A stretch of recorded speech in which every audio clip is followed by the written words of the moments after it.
እኔ ብዙ ጊዜ ስናገር የትኛውም አረብ ቤት ስንሰራ ሚዲያ ላይ ይዘን የምንወጣቸውን ነገሮች መጠንቀቅና ማሰብ አለብን እያልኩ ብዙ ጊዜ እናገራለሁ። ዛሬ ድምፄን ትንሽ ዘጋ አድርጎኛል እንደማበጥም ብሏል። እንግዲህ ምን ሆኜ እንደሆነ አላወቅኩትም። ሰላም ጤና ይስጥልኝ ውድና የተከበራችሁ የፖዚቲቭ ተከታታዮች በያላችሁበት የዓለም ዳርቻ ሰላማችሁ ይብዛልኝ ብያለሁኝ። ይህንን ቪዲዮ ሁላችሁም ስትከታተሉ ለብዙ እህቶቻችን እንዲደርስ እያደረጋችሁ ሸር እና ላይክ ሰብስክራይብ ማድረጋችሁን አትርሱ።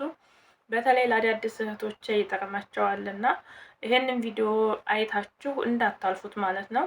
እንግዲህ እዚህ ጋር እንደምታዩት አንዲት እህታችን በአረብ ቤት የምትሰራ እህታችን የተለያዩ ነገሮችን በልብሷ ውስጥ ቆጥራ ቱፋ፣ ብስኩት፣ አሲር እንዲሁም ሰበና የተለያዩ ነገሮችን በልብሷ ውስጥ ቆጥራ ክላስ ውስጥ ይዛ ገብታ ቪዲዮ እየቀረጸች ሚዲያ ላይ ነው እየወጣች ያለችው። እንግዲህ የኛ ሚዲያ ላይ የምንሰራው ቪዲዮ እንዳለ በጣም ብዙ አረቦች ያውታል፣ ብዙ አረቦች ጋር ይደርሳል። ብዙ አረቦች ጋር በሚደርስ ሰዓት ደግሞ እጅግ በጣም ብዙ እህቶቻችን ዋጋ ይከፍላሉ ማለት ነው። ሁልጊዜም እንደምላችሁ እባካችሁን ሚዲያ ተጠቃሚዎች ሚዲያ ላይ ይዛችሁ የምትወጡትን ነገር ተጠንቀቁ። ቢያንስ ለእናንተ ለራሳችሁ እንኳ ባታስቡ፣ ለእናንተ ለራሳችሁ እንኳ ህሊናችሁ ባይወቅሳችሁና ህሊናችሁን ባይጎዳችሁ፣ እንዲሁም ደግሞ ሰዎቻችሁ አይተው ምንም ባይሏችሁ እንኳ የእናንተን ቪዲዮ አይተው እጅግ በጣም ብዙ ዋጋ የሚያስከፍሏቸው እህቶቻችን እልፍ ናቸው። ቤት ይቁጠራቸው ማለት ነው። እንኳን እንደዚህ አይነት ነገር አድርጋችሁ ቀርቶ ኩሽና ገብተው ያሉ ምግቦችን አይተውና በደንብ እንትን ብለው የሚሄዱ አረቦች አሉ።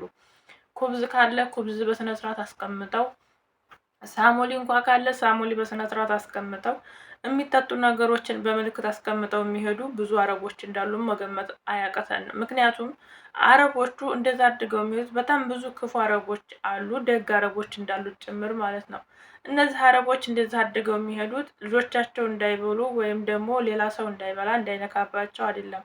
ይቺ መከረኛ የአረብ ሀገር ሴት ወይም ደግሞ ሰራተኛ እንዳትበላባቸው ምግብ በስነ ስርዓት አድርገው ተቆጣጥረው የሚይዙ አረቦች አሉ። በቀን አንድ ጊዜ መብላት አቅቷቸው በረሃብ አንጀታቸው እየታጠፈ 3-4 ፎቅ ሲያጸዱ ሲዘሉ ከላይ ከታች ሲሉ የሚውሉ እህቶቻችን አሉ። ይህ ደግሞ የሚሆነው እናንተ ይህንን አይነት ቪዲዮ ስታዩ ሁልጊዜም ደግሞ እነዛ ሰዎች በአእምሯቸው ጥሩ ነገር የማያስቡ በአእምሯቸው መጥፎ ነገር የሚያስቡ ሰዎች ወይም አረቦች እህቶቻችን ላይ ይከፉባቸዋል። ከነበራቸው ክፋት የበለጠ ክፉ ይሆንባቸዋል እና እባካችሁን እንደዚህ አይነት ቪዲዮ ስትሰሩ ብዙ እህቶቻችሁን እያሰባችሁ እንድትሰሩ ነው በመጀመሪያ የምላችሁ። ምክንያቱም ይቺ ልጅ እንግዲህ ከአሲር ጀምሮ በጣም ትልቅ የጀሪካን በልብሷ ውስጥ ይዛ አንደኛ ይህንን ሁሉ ስትጠቀጥቂ ስራ የለሽም ወይ? ስራ ከሌለሽ አንቺ ብዙ ስራ ያላቸው ብዙ ደፋ ቀና ሲሉ የሚውሉ ቤተሰቦቻቸውን እንኳ የሚያወሩበት ሰዓት የሌላቸው እጅግ በጣም ብዙ እህቶቻችን አሉ ማለት ነው። ስለዚህ ይህንን ሁሉ ነገር ስትጠቀጥቅና ይህንን ሁሉ ነገር ስታደርግ ምናልባት ቤት ውስጥ ካሜራ ሊኖር ይችላል። ቤት ውስጥ ካሜራ ባይኖር እንኳ ፊት ለፊት ሚዲያ ላይ መታ ቪዲዮ እየቀረጸች ነው ያለችው ማለት ነው። ለጊዜው ቪው ልታገኝ ትችላለች፣ ለጊዜው ፎሎ ልታገኝ ትችላለች።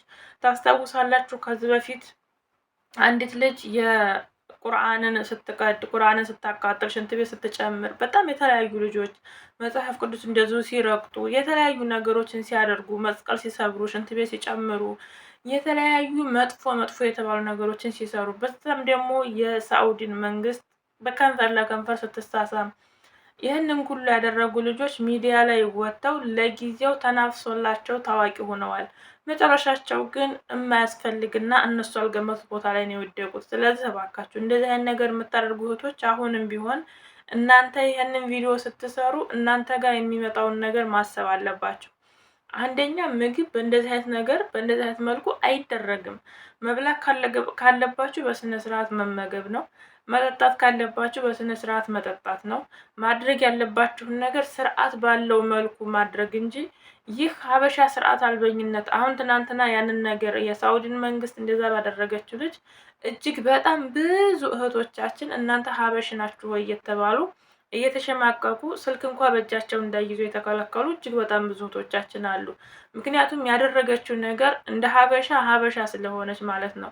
እነሱ ደግሞ እናንተ አንድ ነገር ካደረጋቸው አንድ ሰው አንድ ነገር ካደረገ ሁሉንም የመኮነን እንትን አለባቸው ችግር አለባቸው። ስለዚህ አሁንም ደግሞ ይች ልጅ እንደዚህ ባደረገችው እጅግ በጣም አንገታቸውን ደፍተው እየራባቸው መብላት እየፈለጉ ግን በፍርሃት ሳይበሉ የሚያድሩ ሳይበሉ የሚውሉ መጠጣት እየፈለጉ እያማራቸው ሳይጠጡ የሚውሉ ሳይጠጡ የሚያድሩ እጅግ በጣም ብዙ እህቶቻችን አሉ።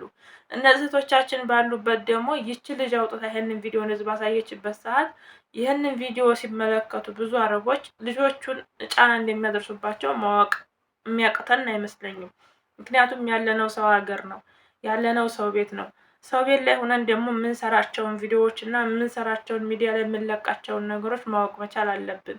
ለእኛ ለፎሎ እና ለእኛ ለሰብስክራይብ ወይም ደግሞ ለተለያዩ ለመታወቅ ብለን ብዙ እህቶቻችን ስልክ እንዴት መጠቀም እንዳለባቸው የማያውቁ እህቶቻችን ቤተሰቦቻቸውን ልጆቻቸውን ድምጻቸውን መስማት ናፍቀው ስልክ ተቀምተው ምግብ መብላት እየፈለጉ ነገር ግን ምግብ እንዳይበሉ ተከልክለው በረሃብ አለንጋ የሚቀጡ በረሃብ አለንጋ የሚቃጠሉ በረሃብ አንጀታቸውን እጥፍ አድርገው ከፎቅ ታች ሲዘሉ የሚውሉ እረፍት የሌላቸው እንደናንተ ይሄንን ሁሉ ነገር ለመጠቅጠቅ ሰዓት ያላቸው ሳይሆኑ ለአንድ ደቂቃ ለመተንፈስ እንኳን ሽንት ቤት ገብተው ለመጸዳዳት እንኳን የት ነሽ እየተባሉ በስነ ስርዓት እንኳን ሽንት ቤት ገብተው መጸዳዳት የማይችሉ ሰዓት የሌላቸው በጣም ብዙ እህቶቻችን አሉ።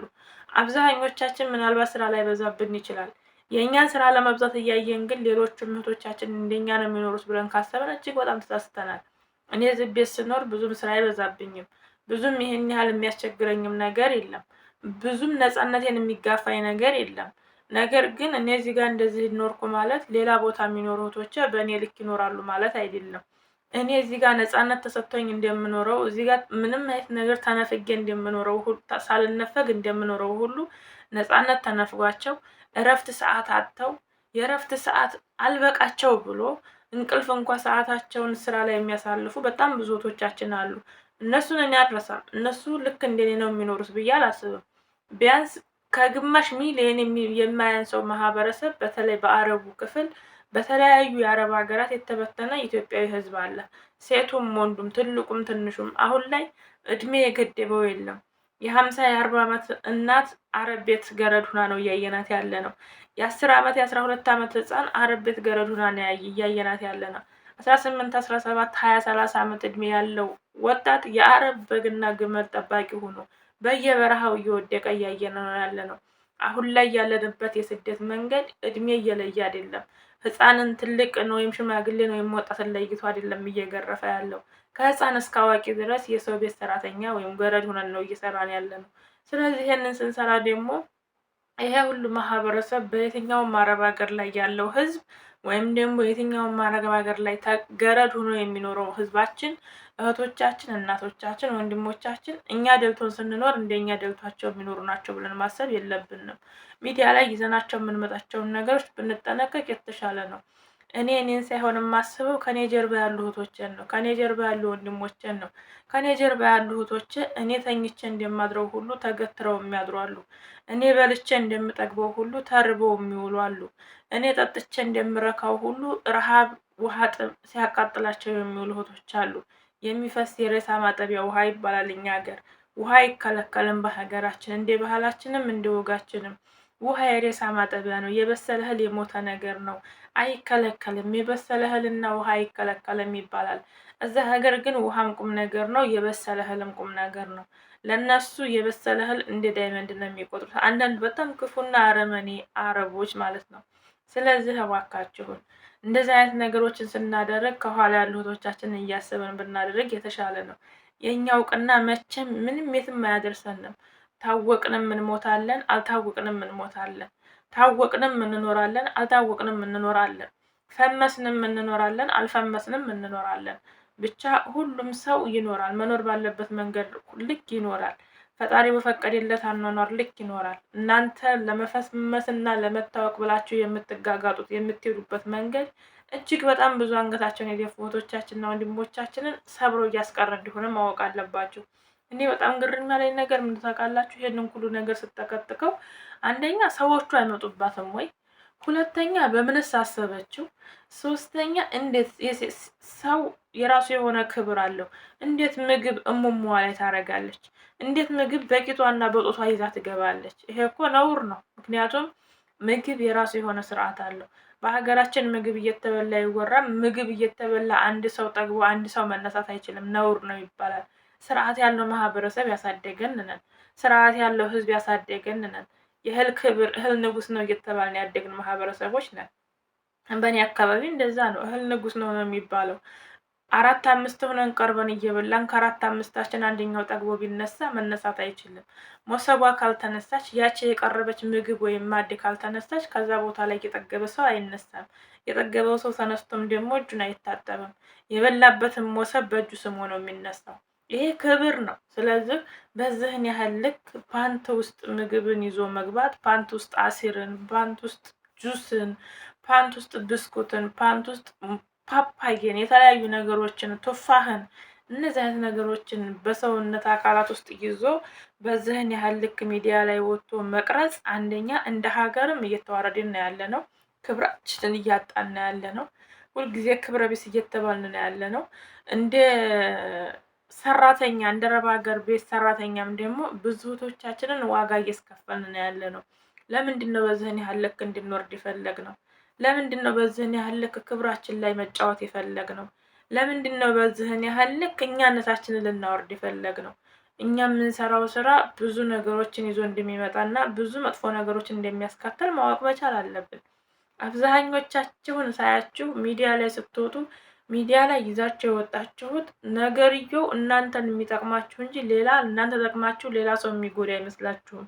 እንደዚህ አይነት ነገሮችን ስታዩ የምንሰራው ቪዲዮ እኔ የምሰራው ቪዲዮ ሀበሻ ብቻ አይደለም የሚያየው፣ ወይም ደግሞ አማርኛ የሚሰማ ሰው ብቻ አይደለም የሚያየው፣ ዓለም ነው የሚያየው። ሚዲያ ላይ ነው የሚለቀቀው። ሚዲያ ላይ በተለቀቀ ቁጥር ደግሞ ጥሩ ነገር አይተላለፍም። እንደዚህ መጥፎ ነገሮች ግን ይተላለፋሉ። በቶሎ ነው የሚሰራጩት፣ በቶሎ ነው የሚተላለፉት፣ በቶሎ ነው ሰው ጆሮ የሚገቡት።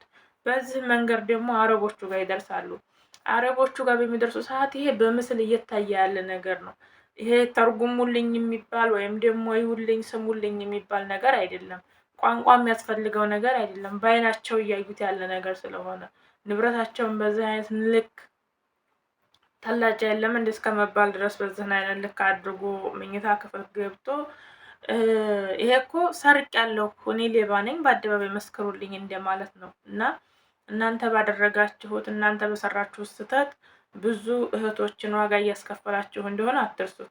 ብዙ እህቶቻችንን መተንፈሻ እያሳጣችኋቸው እንደሆነ አትርሱት።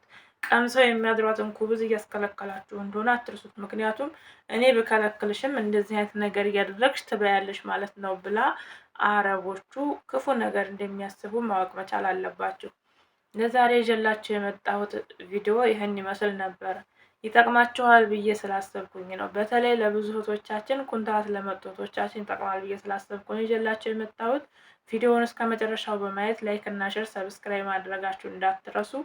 ላይክ ሼር ሰብስክራይብ ያደረጋችሁት ቁጥር ብዙ እህቶቻችን ጋር የመድረስ አቅም ይኖረዋል። በተለይ እንደዚህ አይነት ስራ የምትሰሩ እህቶቻችን እባካችሁን እናንተ ምናልባት ከስንት እንዴት ተመቸ ቤት አግኝታችሁ ይሆናል። ነገር ግን እጅግ በጣም በችግር ውስጥ ያሉ እህቶቻችን ስላሉ በችግራቸው ላይ ችግር እየደረብንባቸው ስለሆነ የምንሄደው፣ እባካችሁን እንደዚህ አይነት ነገር አታድርጉ። ሚዲያ ላይ ይዛችሁ የምትወጡትን ነገር መጀመሪያ ቪዲዮ ልትቀርጹ ስልካችሁን ከመደቀናችሁ በፊት አእምሯችሁ ላይ አይዲያ ከመቅረጻችሁ በፊት ምንድን ነው ይሄን ነገር ብሰራው ሚዲያ ላይ ባወጣው ማንን ይጎዳል? ማንን ይጠቅማል? እኔንስ የሚጠቅመኝ ነገር ምንድን ነው? በዚህ ነገር የምጠቀመውስ ነገር ምንድን ነው? እስከ የትስ ድረስ ነው? ለእኔስ ለህይወቴ ምን ያህል አደጋና ችግር ይፈጥርብኛል የሚለውን ነገር ቆም ብላችሁ አስቡ።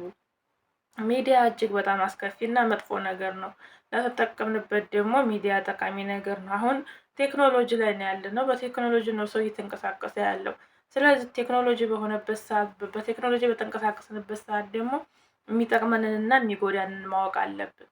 የሚጎዳኝንን ነገር ካደረግንበት ይጎዳናል። የሚጠቅመንን ነገር ካደረግንበት ደግሞ እንጠቀምበታለን። ወንድሞቻችን እህቶቻችን እኛን የሚመለከቱትንም ይጠቀሙበታል ማለት ነው። ስለዚህ ሚዲያ ላይ ስትወጡ ልሰሩ ያሰባችሁትን እና ልሰሩ የፈለጋችሁትን ነገር መጀመሪያ አሰቡት። ካሜራ ከመደቀናችሁ በፊት ስልካችሁን ለመክፈት ከመዘጋጀታችሁ በፊት ወደ ኋላችሁ ዘወር ብላችሁ አስቡ። ትናንት የመጣችሁበትን ቦታ እወቁ።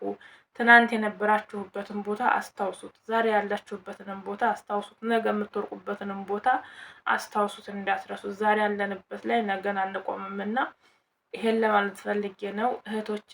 በእንደዚህ አይነት መንገድ ላይ ያላችሁ እህቶቼ እባካችሁ እህቶቻችሁን እያሰባችሁላቸው። በጣም በክፉና በጨካኝ አረመኔ የሆኑ መዲያሞች የምትሰቃዩ እህቶቼ ፈጣሪ ይድረስላችሁ፣ ፈጣሪ ይርዳችሁ፣ በሰላም ለሀገራችሁ ያብቃችሁ። እወዳችኋለሁ። የውብሸጋ እናት ፖዚቲቭ ነበርኩኝ። ላይክ እና ሼር ሰብስክራይብ ያደረጋችሁ እስከ መጨረሻው ስለምትከታተሉኝ እጅግ በጣም አመሰግናለሁኝ። እወዳችኋለሁኝ። ላይካችሁ፣ ሰብስክራይባችሁ እና ኮሜንት ሀሳብ አስተያየታችሁ ለእኔ እጅግ በጣም ጠቃሚ ስለሆነ እንዳትረሱት። ዛሬ ሁልጊዜም እንደምለው መጨረሻ ላይ ወጥቶ ከመቅረት ፈጣሪ ይጠብቃችሁ። በእግር ወጥቶ በሰጥን ከመመለስ ፈጣሪ አምላክ ይጠብቃችሁ። ወዳችኋለሁ። መልካም ጊዜ። ሰላምና ፍቅር ለምየ ሀገራችን። ጦርነትን በቃ ይበላል።